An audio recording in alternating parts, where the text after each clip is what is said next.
All right, guys, it's Wednesday, March the 4th. We have a very short recess, so I have to run all the way out to the truck, which is 2 blocks down, talk on the phone, get the update out, and run back because I don't want to miss anything at all. But this afternoon was nothing but Scott Schneider. It was all Scott Schneider. All he's doing is reading emails, reading documents. It's just like this arch enemy of Kent. It's just reading all these documents, and it's just absurd. Also, before the jury came in, well, let me say this. They took my notepad away. It used to be I was told I could take notes in the hallway, right? And I said, don't take notes in the court. You're not able to open a Bible in the court.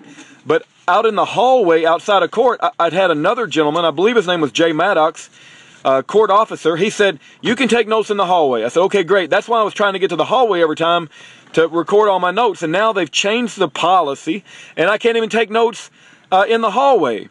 Not only that, but they confiscated my notepad, right, and my pen as I'm going in and going through the metal detector. So they're making it very, very difficult for me to, document and report on this case. But we're going to do a good job anyway and do the best that we can, even though they're putting severely limiting and restricting us. So before the jury came in, what I do, guys, just to let you know, is I remember an acronym. I'm just sitting there, and as this whole court proceedings is happening, I'm like sticking an acronym up in my head of like highlights that I want to say when I get to my phone. This particular acronym was TNSS2DLJ. Okay, the T was when I was talking to Kent before the jury came in. He started to talk to me, and so I approached him, and I said, is it okay to talk to you? And he said, sure. And then this lady comes out with like this little thing in her headphone in her ear, and she's Mrs. Haughty Toddy, and she said, she's talking to Kent at this point, and she said, you cannot talk to that man. And Kent looked at her and says, I was told I could talk to members of the audience of the court. And she said, I'm saying you can't. And so it's like, well, that put an end to that conversation. But before she stopped us, Ken asked me how things are going, and I said I got a problem with the procedures in the courtroom. So at least he heard me say that. I already told you guys they confiscated my notepad. They won't let me take in a writing utensil.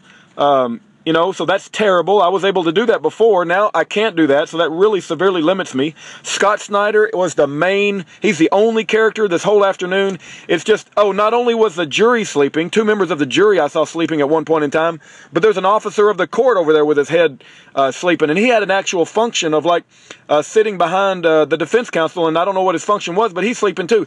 It's crazy. It's like Tiffany's like, read paragraph so-and-so, and Scott Schneider is like blah, blah, blah, blah, blah, and then she says, yes, ma'am. Yeah, he just keeps saying, yes, ma'am. It's like, what has this got to do with anything about mail fraud or criminal contempt of court? And so what if he's fighting the government? They're making him out to be some rebellious fighter. Well, heck yeah, they stole his property.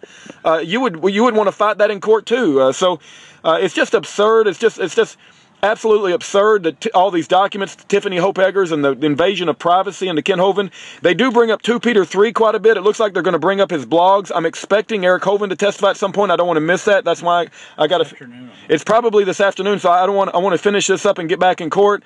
But everybody's like sleeping. I'm looking around. Everybody's nodding off, and it's hard for me to stay awake too, to be honest with you. But I'll say this, they keep acting like 2 Peter 3 is Kent's official website and Kent has some direct control. No, that's not true. Imagine Kent trying to put together a website and him only telling people what to do, but he's never seen it.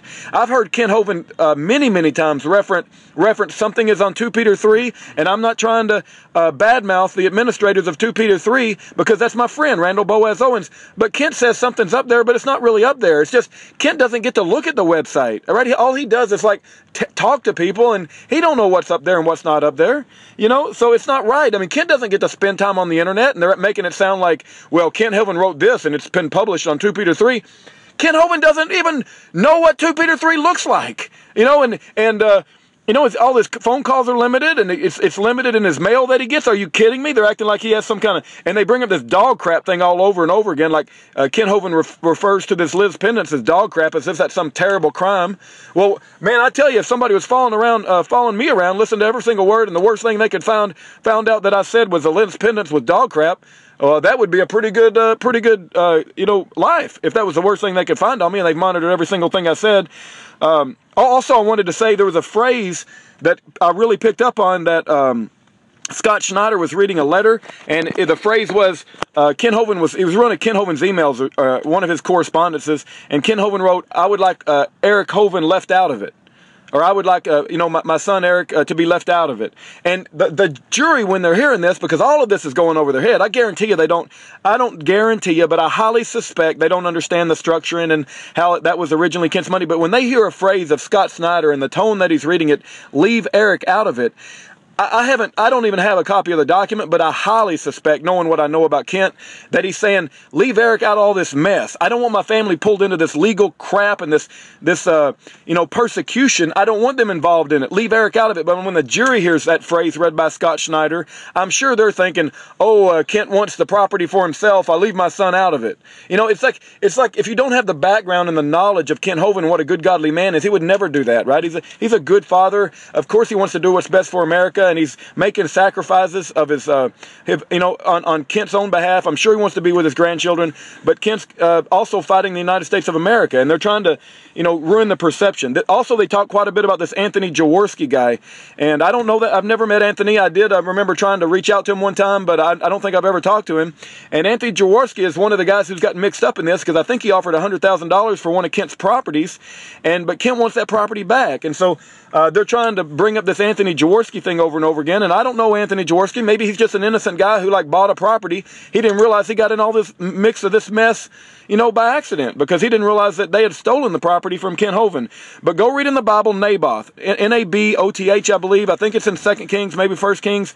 But Jezebel, King Ahab wanted Naboth's property. Naboth said, you ain't getting it. That's been in my family a long time. Jezebel told Ahab, hey, go get the property. You're the king. That's exactly what we're going on here. Kent Hovind, that dinosaur Adventureland's been in his family for a long time, and Kent Hovind ain't giving it up. Praise God that we have men of backbone like Kent Hovind. I got to get back into this trial, otherwise I'm going to miss out on potential Eric Hovind's testimony, and I can't miss anything. They're making it very restrictive and very difficult for me to report on this case. I'm doing the best I can. Anything you want to say, brother? We're good. Okay, we'll be back. God bless you guys. All right.